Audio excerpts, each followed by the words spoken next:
Hey guys, welcome back to my channel, The Unscripted Chatter.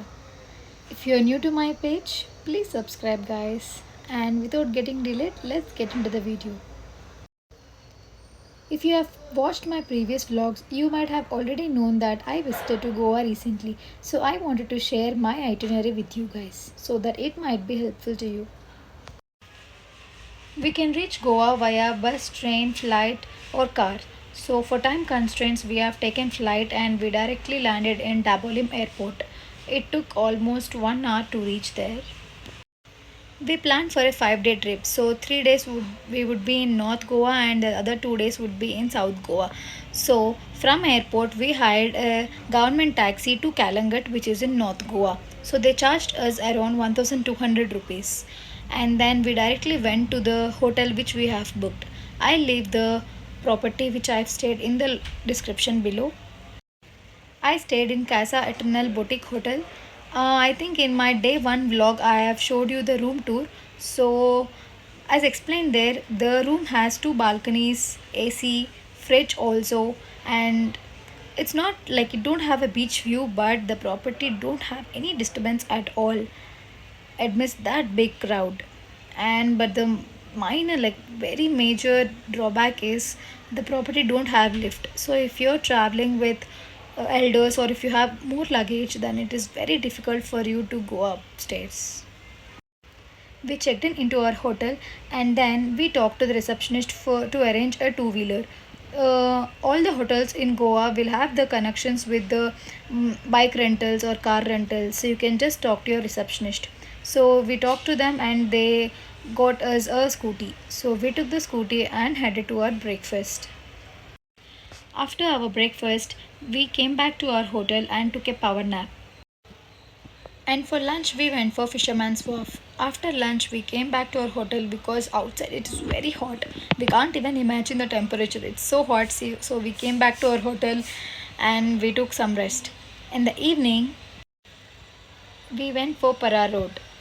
Uh, like the road was very nice and has very like tall coconut trees, but the problem is like locals use that road. So simply like even though if you take photo for 10 seconds the vehicles will be coming, so you have to come back, rush again. So and everyone will come to take photos, no, so the full road is like jam actually. So I did not enjoy most because I saw the place nice, but while taking photos it was little troubling. It's no one's mistake actually, but it's little not that convenient.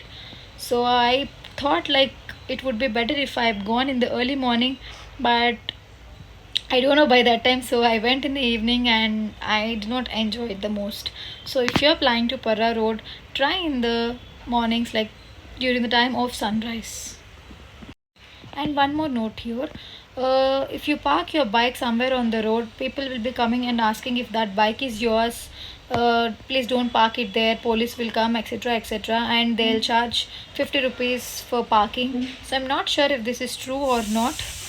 But then we thought we'll not take risk, so we paid the parking fee and we parked the scooty somewhere in the parking space and we took the photos. So after that, we went to Vagatar beach. Uh, Usually people say it's very crowded, but since we went in off season, we couldn't find more people. So we sat there, enjoyed, chilled, and then for dinner we went for Fortune's Pizzeria. It is a brickwood pizzeria. So I think in my day one vlog I've showed you that. So I'll leave all my vlogs links in the description below. In case if you're interested, you can just see them. After my dinner, we went back to our hotel and we ended our day one with an ice cream too. Day two, morning for the sunrise, we went for Fountain House because we saw na on the day one for Para Road, the road is full busy and jam. So we thought we'll escape the crowd, and so in the day two we planned to visit Fountain House early in the morning. So we went there. So by the time we went, nobody were there except we, and some people were there for wedding photo shoots, but it's not that disturbing. So we went there, we saw all the houses. The Actually the paints are very nice to see. It was Portuguese style, so it was very nice to see. We took some photos, we enjoyed there, and we were back to hotel. Our hotel provided the complimentary breakfast, so we had that, and then we headed to Museum of Goa. So the entry fee for the museum is 150 rupees per person. Uh, it's not that worth it. Maybe they can charge 100 rupees or so, but every corner has some good information to know. So if you're interested in such architectural things, you can visit it. After that, we went to Noah for lunch. It is the biggest mistake which I have done in my trip because I actually forgot that it's an open dining. They don't have AC. It's an open dining, and in the afternoon, imagine how the open dinings will be. They have the shelter in the top, but it's an open area, so you'll feel very uneasy. It's very hot. So I could not stay more than an hour there. I quickly had my lunch and I rushed back to my place because it's a very big mistake actually. Don't prefer any open dinings in the afternoons, especially in the summers. We went back to our hotel after lunch, took some snap because it's much needed, and then in the evening we started to Anjuna beach for sunset. It's not crowdy, but it's very beautiful. Sunset there was very nice to see. So we saw the sunset, and I had Goa in Goa and also had some cucumber there. And after that, we went to Baga beach. I can't express this, but in Baga beach, though it's off season, there is so much crowd, and it's a very big partying place in the entire North Goa. So if you enjoy parties and all, then you can definitely visit this place. But if you don't if you don't feel comfortable, then I can say you must ignore this place. I went there. I did not feel that comfortable because of so and so reasons, but I did not feel comfortable there. So I just had around 10 minutes, and then I went from that place to my dinner. For dinner, we went for Trails of Telugu, which is pure authentic Telugu food. I craved for spicy food, so I went there, had some amazing pulao. I think this place has the best food in the entire North Goa, whichever I ate so far. So you must visit this place. It's so nice, and they painted the comedian Brahmanandam's photos, which is very nice to see there. And the food was very nice, and we had pulav, some starter, and also buttermilk. And then we headed back to our room, and we ended our day 2. And day 3. So today is last day in North Goa. So we plan to see dolphins in the morning. So we went there. Like the first boat for dolphin sightseeing starts at morning 9 a.m. So we went to Coco Beach by 9 a.m. to see dolphins. We could see dolphins, but not fully. Like some part of it, like maybe the upper back or something we saw, and that's all they also could do. What would anybody do when dolphins don't wish to come out? So we saw that per head they charge 300 rupees. It's okay, but not that worth, but okay. So we saw dolphins and we were back to hotel. We had our breakfast again, and it's complimentary too. And then we checked out and started to South Goa. We hired a cab from North to South Goa. They charged around 4,000 rupees. In South Goa, we booked a resort in Agonda. So we directly went to there and we checked in. They charged 6,000 rupees per night, but the room is amazing with a very beautiful beach view, and also it has bathtub. So I thought I will take this, and I took. I'll leave the property link in the description below. In case if you're interested, you can just check it out. The property has the dining, so we had the lunch there and we relaxed in the room. In the evening, we went to Agonda beach. It's just beside our room, so we went there, sat, enjoyed the sunset, and even for the dinner we had there because the South Goa roads are ghat roads, so I felt little discomfort. So first day in South Goa, we didn't do much. We just enjoyed the sunset at Agonda and had the dinner there. And in day 2 of South Goa, we started with Cabo de Rama, so called the Cape Goa. So we went there. The place is nice. With it has an amazing view. It has some frames to capture photos, and the view from there was very beautiful. So we went there, took some photos, and that's all. From there, we thought of going to Pebble Beach, and we went there, and then we realized that Pebble Beach is inside a fort, but the fort timings are from morning 9:30. So like outside of the fort you have some small stalls, so we sat there, had some breakfast, and at 9:30 we went inside the fort. So you have to do some trekking to reach the Pebble Beach, which is not that comfortable.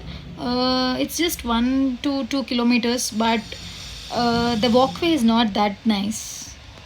So plan accordingly. And on the way to Pebble Beach, there is a small store where they sell coconut water, lime water. So you can just have them on the way and go to the Pebble Beach. Climbing down is okay, but again going back is very tough during the travel to Pebble Beach. So be cautious and make sure of this and be ready. After that, again, the temperature was too much, so we went back to our resort. And in the evening, we went to Kola Beach. We thought of doing kayaking there, but then after seeing the sunset, I could not turn my eyes. The sunset is very beautiful, so we sat there, had some Maggie, saw the sunset. It's so beautiful, it was so pleasant. After dinner, we went to explore the streets of South Goa. And I must say this, options are very less in South Goa. Either it either it might be for food or shopping or anything, bike rentals, anything. It is very like options are very less when compared to North Goa. In North Goa you will find shops everywhere now and then, even you find all the branded stores, etc. But in South Goa you won't find anything. And also population is very more in North Goa when compared to South Goa. Even though it is off season, I don't know how many people were there. I can't expect or I can't even imagine how this would be in December. Maybe if I go in December, I will definitely not enjoy because it's so crowdy. Okay, leaving that aside, but there are no more options in South Goa when compared to North Goa. So when you're going to South Goa, make sure you carry some handy snacks. And also, uh, what else? Beaches are very pleasant in South Goa. uh, you can visit both the places, north and south, definitely, but be prepared. Okay, in North Goa, be prepared, it is more partying place. But in South Goa you will feel pleasant, you can do your own stuff. So in South Goa you can be pleasant and all, but you won't have the luxuries. But then in North Goa, it is a partying place basically. So plan accordingly, what based on your preferences. So we ended our day 4 by seeing the streets of South Goa, and day 5, and this is our last day in Goa. So day 5 we thought we'll do something new, and then we came to know that there is, like in South Goa you can just walk into any yoga center and do yoga. So I thought I'll do this, and I went to one Yogashala. For 90 minutes they charged me 500 rupees, but they taught very well. And usually we do the yoga in the gyms and all in the closed area, but then this was very nice. I did in some very good view, so I felt it's something nice in my trip and also new. I enjoyed it thoroughly, and after that I had a complimentary breakfast at my stay. And after that we went to Sri Mallikarjuna temple. I know this will be weird because which traveler will go to temples in Goa? But yeah, I'm like that. I have that sentiment. So I went to Sri Mallikarjuna temple there. The temple is beautiful. And I must say this, the temples, churches in Goa, both in north and south, are so beautifully constructed. Yeah, I don't know, so beautiful. Every church, every temple is so nice to see. I felt it very nice. Even in the night times, the light settings which they have arranged are so nice for eyes. It's like a eye feast. I like that. And then after temple, we checked out our room and we went back to Dabolim airport. And we ended our trip. We flight back to Bangalore and with lot of memories and lots of tan. So my lessons for this trip are, Firstly, carry cash. Secondly, sunscreens also would not stop you to get tanned. I finished almost 2 bottles, I think, in this 5 day trip, but I got tanned like heavily. So be prepared for it. Maybe after your trip, you can just plan for some full body detan. So that's next, and then wear helmets because police checking will be there every place. And yeah, that's all. And as already shared, if you like partying and if you're okay, then you can visit North Goa. Else, you can just directly go to South Goa. But in South Goa, you will not have anything, like very basic things you will find out. That's all. And yeah, that's all. And also carry cash. And yeah, I think I've shared all the information which I've learned in this trip. And I'm creating a new Goa series. So I'll leave the link in the description below or maybe in the card here. So please watch all the series and leave your comment section so that it will be helpful for me to capture in my next trips. See you soon. Bye bye. If you have any doubts, please feel free to comment. I'll definitely reply. Bye.